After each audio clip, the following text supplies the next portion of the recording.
चलिए आज हम साइंस में विज्ञान में एक कदम और आगे बढ़ेंगे और आज हमारा लास्ट लेक्चर है क्लास 10th की साइंस की किताब chapter 10th light reflection and refraction. हमारे फिज़िक्स के सेगमेंट में इस लाइट रिफ्लेक्शन एंड रिफ्रैक्शन के टॉपिक का आज लास्ट लेक्चर है। चैप्टर काफ़ी बड़ा था ये। हमने पिछले लेक्चर के तहत रिफ्रैक्टिव इंडेक्स के बारे में अच्छे से पढ़ा। हमने देखा रिफ्रैक्टिव इंडेक्स का अर्थ क्या हुआ करता था। Sine i over sine r is equal to constant. Sine i यहाँ पर ये था कि जो भी कोई मीडियम है जिससे रे इंसिडेंट हो रही है उस पर्टिकुलर मीडियम का इंडिसेस रिफ्रैक्टिव।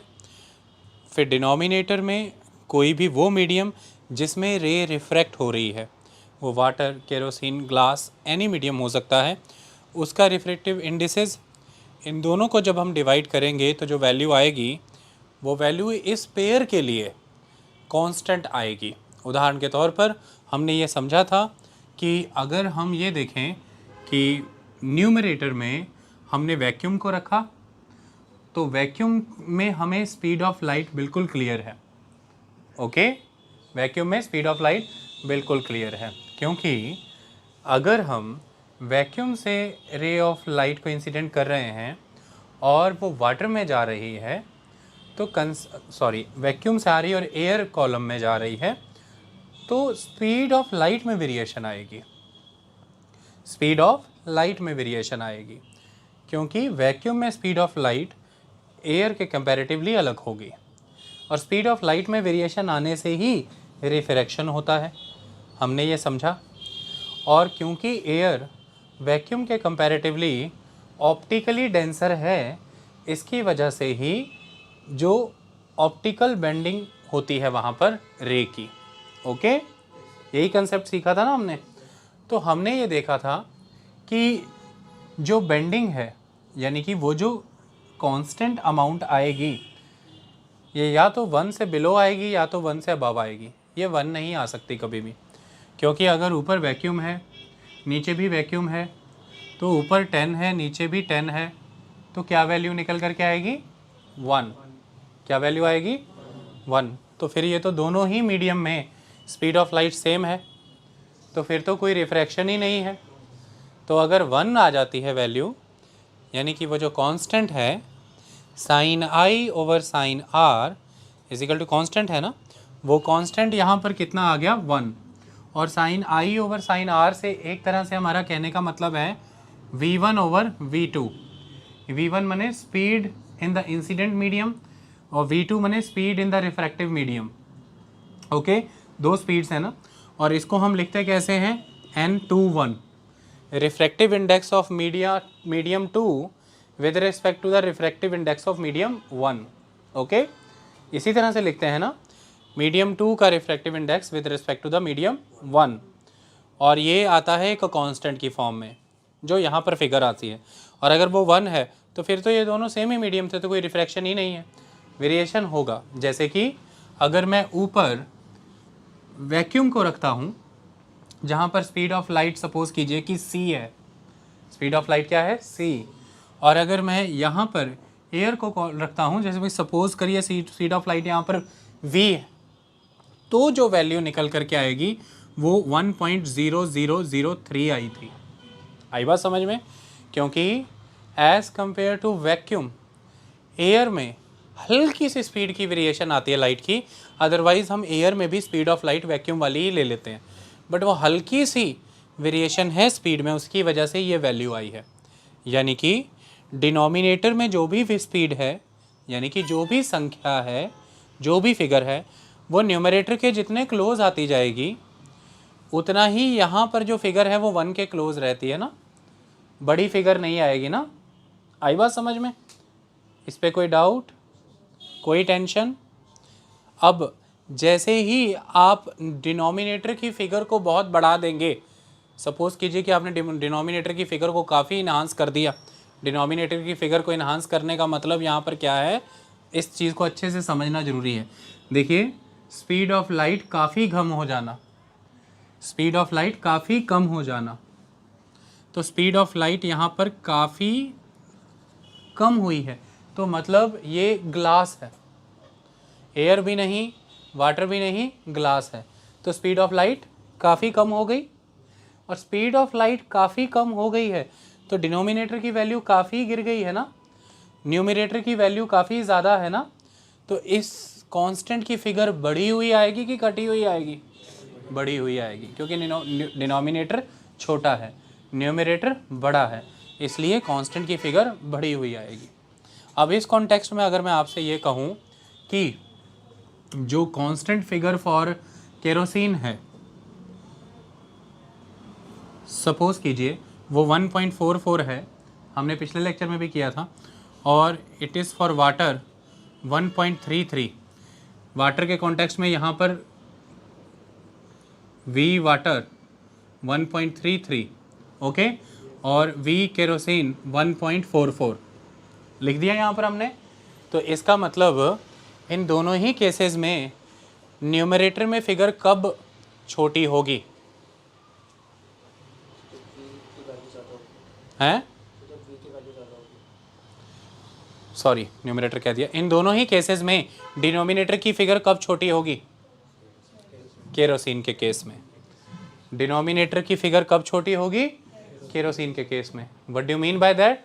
कि केरोसिन वाटर के कंपैरेटिवली ऑप्टिकली ज़्यादा डेंसर है। इसका मतलब वो रे ऑफ लाइट की स्पीड को ज़्यादा रिटार्ड करेगा, यानी कि ज़्यादा ऑब्स्ट्रक्शन क्रिएट करेगा। इसका मतलब स्पीड ऑफ लाइट केरोसिन में वाटर के कंपैरेटिवली ज़्यादा कम होगी, स्पीड ऑफ लाइट ज़्यादा कम होगी वाटर के कंपैरिजन में। और इसी की वजह से, क्योंकि डिनोमिनेटर की फिगर कम है और न्यूमरेटर की फिगर ज़्यादा है in the context of kerosene and vacuum, kerosene and vacuum, तो फिर यहाँ पर फिगर 1.44 आई। लेकिन वाटर के केस में फिगर 1.33 थी, यानी कि केरोसिन के मुकाबले में वाटर कम रिटार्ड करेगा स्पीड ऑफ लाइट को, यानी कि कम ऑब्स्ट्रक्शन प्रेजेंट करेगा वो स्पीड ऑफ लाइट को। इसका मतलब वाटर के केस में ये जो फिगर है स्पीड ऑफ लाइट की in the form of denominator, ये केरोसिन से ज़्यादा होगी, और इसी की वजह से न्यूमरेटर और डिनोमिनेटर का फ़र्क थोड़ा रिड्यूस हो जाएगा। इसी की वजह से फिगर यहाँ पर 1.44 की बजाय 1.33 आ जाएगी। इतनी बात समझ में आई? ये फिगर देख करके हम पता लगा सकते हैं ना कि किसने ज़्यादा रिटार्ड किया, कितने ज़्यादा ऑब्स्ट्रक्शन पैदा की। तो ये कंसेप्ट हमने अब तक का समझ लिया।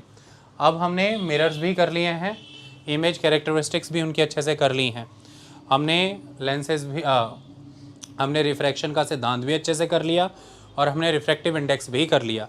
आज हमें आगे बढ़ते हुए लेंसेज के बारे में काम करना है, that is the spherical lenses, और हमें उसके केस में रिफ्रैक्शन को समझना है। इतनी बात समझ आई? और फिर हम पावर ऑफ द लेंसेज के बारे में बात करेंगे आज के लेक्चर में। जब मैंने लेंसेज की बात की तो मैंने ऊपर रिफ्रैक्शन शब्द का इस्तेमाल किया।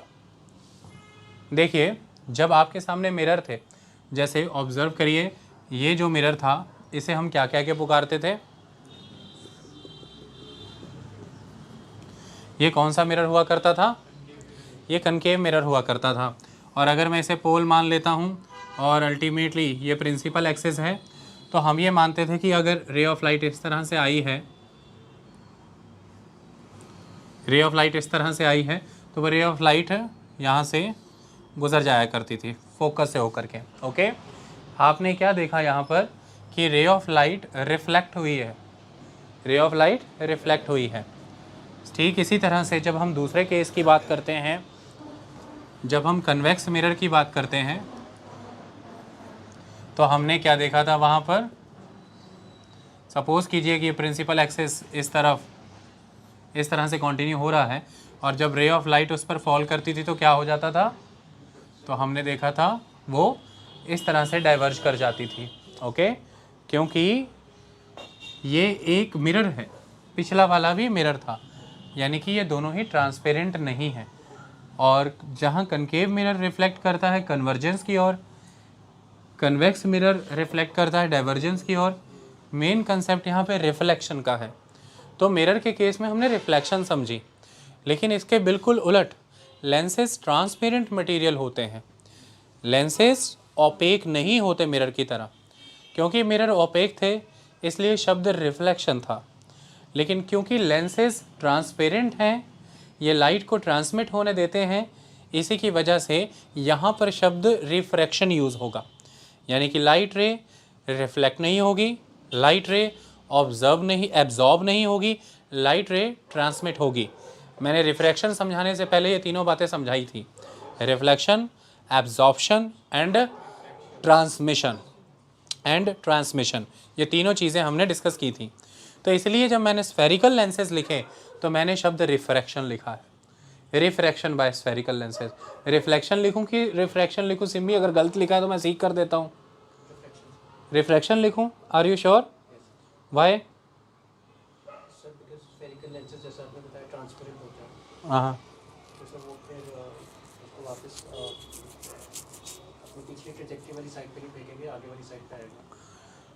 आगे वाली साइड पे आएगा। ओके, क्या बात है।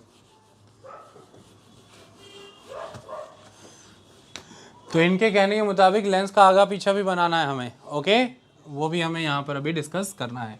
इतनी बात समझ में आई आपको? आप एनसीईआरटी के उदाहरण के हिसाब से अगर देखें तो वो ये कहते हैं कि कई बार आप वॉच मेकर के पास जाते हैं, वो एक छोटी सी चीज़ आँख में लगा करके आपकी मशीन को देखता है, लिखा हुआ है watch maker small magnifying glass.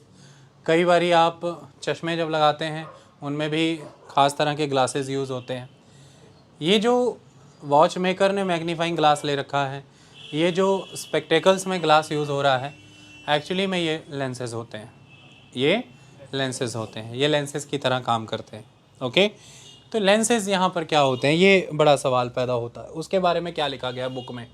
देखिए, लेंस के बारे में किताब ये कहती है, a transparent material bound by two surfaces, a transparent material bound by two surfaces, that's it. यानी कि यहाँ पर सबसे महत्वपूर्ण शब्द है ट्रांसपेरेंट, ट्रांसपेरेंट मटीरियल। लेंस कई तरह से तैयार कर सकते हैं आप।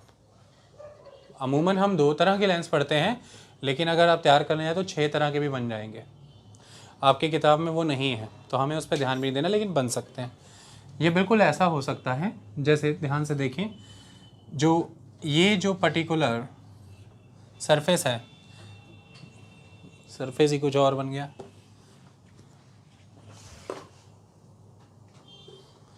ये सरफेस को हम स्ट्रेट रखें और इस सरफेस को हम इस तरह से रखें, तो ये भी एक तरह का लेंस है, जिसका एक सरफेस फ्लैट है, एक सरफेस कर्व्ड है। Okay, this is the kind of lens. ये थोड़ा सा अगर मैं चेंज कर दूं,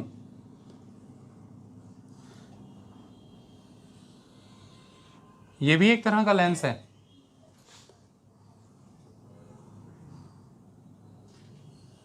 ये भी एक तरह का लेंस है, ये भी एक तरह का लेंस है। फिर इसी के केस में भी इधर से ऐसे बनाने शुरू कर दें आप, तो इस तरह से लगभग 6 तरह से लेंस बना लिए जाते हैं। ओके, हम जो लेंसेज पढ़ने जा रहे हैं, यानी कि एक ट्रांसपेरेंट मटेरियल 2 तरह के सरफेसेस से बाउंड होता है। एक तरफ का सरफेस या तो फ्लैट हो या बल्ज हो, या दोनों ही तरफ के सरफेसेस बल्ज हो सकते हैं। ओके, दोनों ही तरफ के सरफेसेस कर्व्ड हो सकते हैं, या एक कर्व्ड हो एक फ्लैट हो, या दोनों ही कर्व्ड हो, या एक सेमी फ्लैट या सेमी कर्व्ड हो। इस तरह से कई कॉम्बिनेशंस के बाद हम अपनी ज़रूरतों के हिसाब से लेंसेज बनाते हैं। हम जिन लेंसेज की बात करने जा रहे हैं आज मुख्यतः चैप्टर के दौरान, वो ये 2 हैं। A lens have two spherical surfaces, a lens have two spherical surfaces bulging outwards. It's a double convex lens. Okay, what do you mean by the bulging outward? What do you mean by that? That is important. So actually में अगर हम देखें तो lens भी तो एक sphere का part है। Lens is a part of sphere ना। तो अगर मैं यहाँ पर मान लीजिए कि एक स्फेयर बनाता हूँ, जैसे सपोज कीजिए, जैसे भी बना है ऊपर से, उसके ऊपर इतनी ज़िंदगी की टेंशन नहीं लेनी आपने। ओके, तो अगर हम देखें तो ये जो स्फेयर है इसका ये सेंटर मान लें,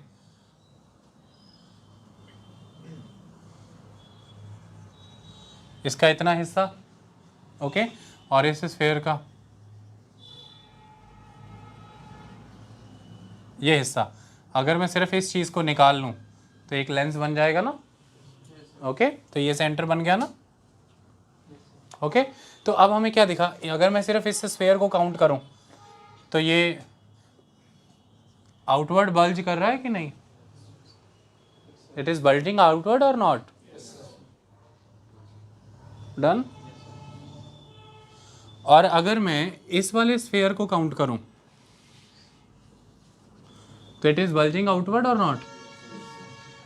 तो एक वो lens, a lens have two spherical surfaces, spherical surface 1, spherical surface 2, bulging outward, bulging outward, bulging outward is a double convex lens, is a double, this is the one convex, this is another convex, double convex lens जैसे simple भाषा में convex lens कहते हैं, okay.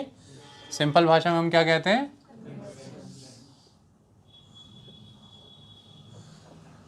इसकी दोनों ही side spherical हैं, दोनों ही side outward bulge करती हैं, कोई भी साइड फ्लैट नहीं है, ओके। तो it is a double convex lens. और यहीं से अब हमें समझ में आ गया कि मैं शायद किसी इस तरह के लेंस की बात कर रहा हूँ। तो हमें यहाँ से ये क्लियर नहीं नज़र आया कि ये सेंटर से थिक है, एजेस पर थिन है। आप हाथ में पकड़ेंगे तो सेंटर से मोटा है, एजेस पे पतला है। इतनी बात समझ में आई? ये कन्वेक्स लेंस की निशानी होती है।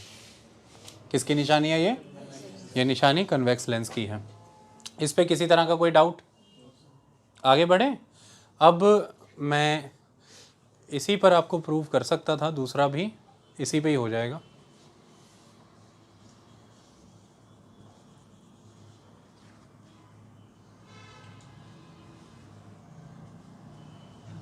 सपोज कीजिए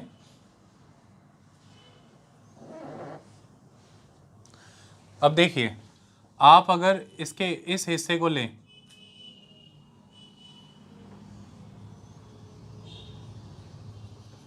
इसके इस हिस्सों को लें, इसके इस हिस्से को, और दूसरे स्फीयर के भी इसी हिस्से को ले लें। आपने इसके इस हिस्से को ले लिया और दूसरा स्फीयर जो है उसके भी इसी हिस्से को ले लिया, तो आपके सामने जो लेंस बन करके आएगा वो कुछ इस तरह का बन के आएगा। आई बात समझ में? ये इस तरह का लेंस बन करके आएगा, सेंटर से थिन रहेगा, एजेस से थिक रहेगा। ये भी दो स्फीयर्स का ही हिस्सा है, ये भी दो स्फीयर्स का हिस्सा है। अगर मैं इसकी बात करूं तो मैंने कहा कि इसके इस हिस्से को ले, और उधर से भी एक स्फीयर आ रहा है तो उसके भी उस हिस्से को ले। आई बात समझ में? तो दोनों को लेकर के अगर अपन लेंस प्रिपेयर कर रहे हैं तो खासियत क्या हो रही है, दोनों किस तरफ कर्व्ड हैं? Towards inward. दोनों किस तरफ कर्व्ड हैं? Towards inward.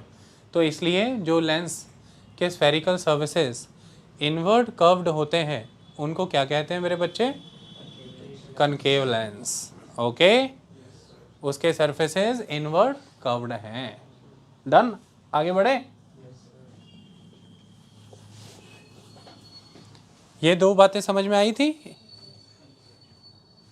इसे भूलोगे तो नहीं? इसे भूलना नहीं, इसे हम अभी यूज करेंगे।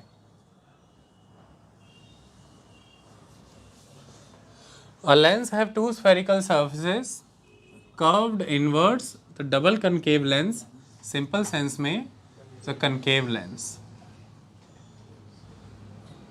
ओके। तो अब आपके सामने लेंस इस तरह से बने हुए हैं। कौन सा लेंस है?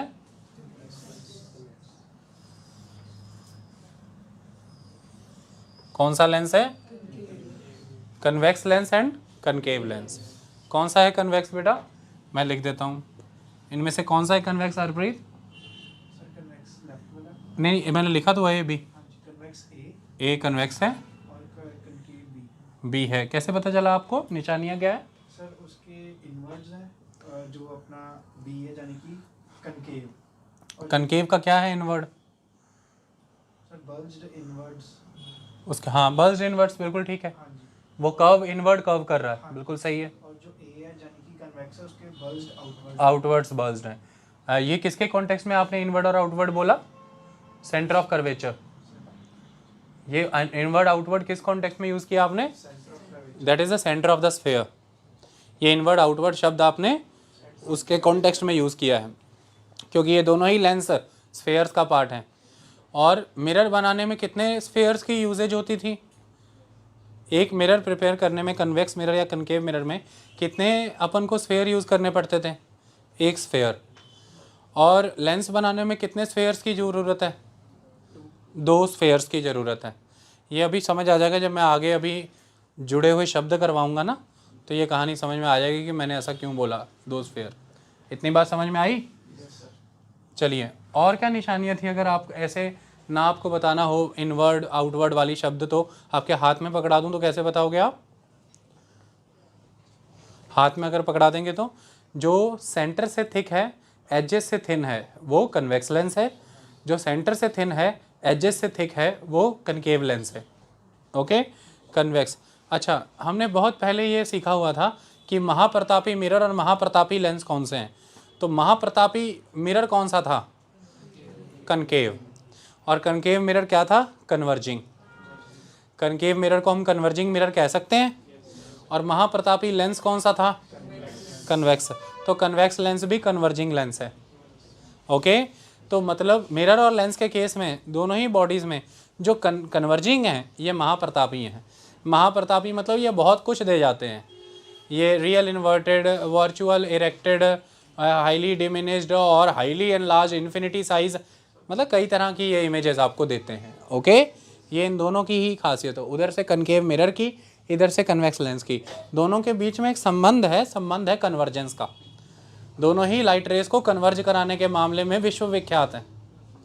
कनकेव मिरर भी कन्वर्ज कराता है, कन्वेक्स लेंस भी। तो दोनों में एक सूत्र है, एक संबंध है। वो क्या है वंशिका? कन्वर्ज कराते हैं, ये इनके बीच का संबंध है। ओके, हालांकि नाम अलग अलग है ना, वो कनकेव, ये कन्वेक्स, वो मिरर, ये लेंस। इतनी बात समझ में आ गई? अब क्योंकि ये convex lens rays of light को कन्वर्ज कराता है, मैं भी कन्वर्ज करा के दूंगा, ये कन्वर्ज कराता है, तो ये क्या कहलाता है? Converging lens. ओके, कन्वर्ज कराने की इसकी क्षमता कुछ इस तरह से रहती है। रे ऑफ लाइट आएंगी,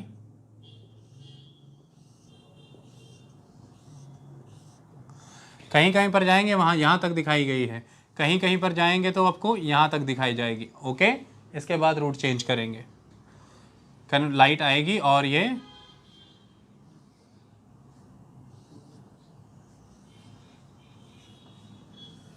यहाँ पर कन्वर्ज कर गई। ओके, तो ये कन्वर्जिंग लेंस है।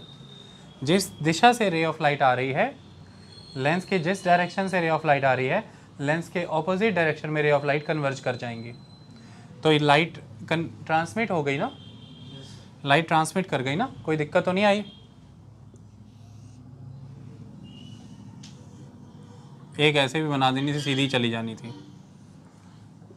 यहाँ पर एक पॉइंट है जहाँ से रे ऑफ लाइट पास कराओ तो उसको कोई फ़र्क नहीं पड़ता। ओके, उस पर भी हम आएंगे।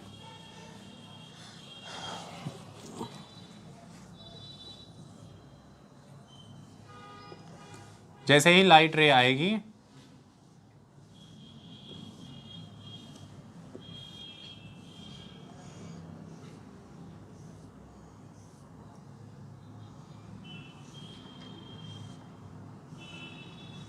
डाइवर्ज कर गई। ओके, ये कनकेव लेंस है, ये डाइवर्जिंग लेंस है। ठीक है भाई Atul? Divergence convergence clear? Very good.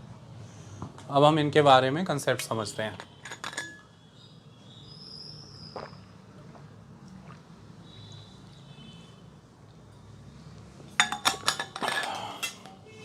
देखिए,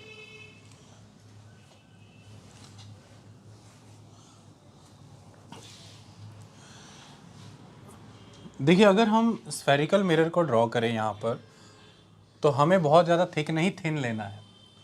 हमें थिन स्फेरिकल मिरर लेना है। ओके, और उसमें ये क्लियर सा एस्पेक्ट है कि उसका एक सरफेस है जो सन लाइट रेज को एक्सपोज होगा, वो उसका अपर्चर होगा, वो उसका अपर्चर होगा। चलिए, तो सपोज कीजिए कि हमने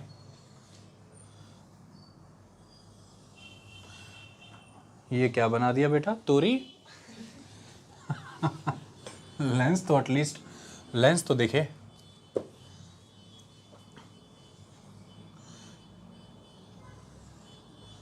फिर भी बेटर है, मच बेटर है।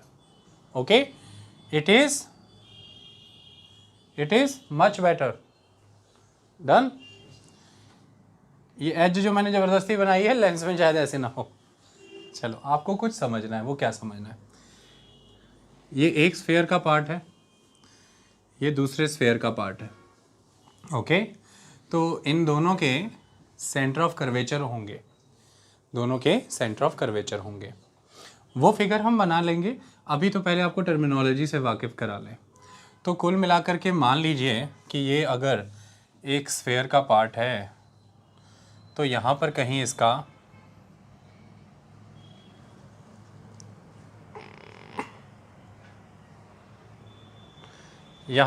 इसका सेंटर ऑफ कर्वेचर है। ओके, इसी तरह से इसे मैं C1 कह लूँ, इधर वालों को C1 कहेंगे, इसको C2 कह लेते हैं। एक सेंटर ऑफ कर्वेचर इस दिशा में भी होगा, C1। डन है? दो centre of curvature clear? Very good. यहाँ से हम जो सीधी लाइन ड्रॉ करेंगे इसे हम प्रिंसिपल एक्सिस कहेंगे। इसे हम क्या कहेंगे? Principal axis. तो यहाँ से हमने एक स्ट्रेट लाइन ड्रॉ कर दी, बिल्कुल वहीं से ही गुजरी है, डॉट से ही। और वो लेंस तो हमने दोबारा बनाना ही है, अभी तो कहानी समझ लो।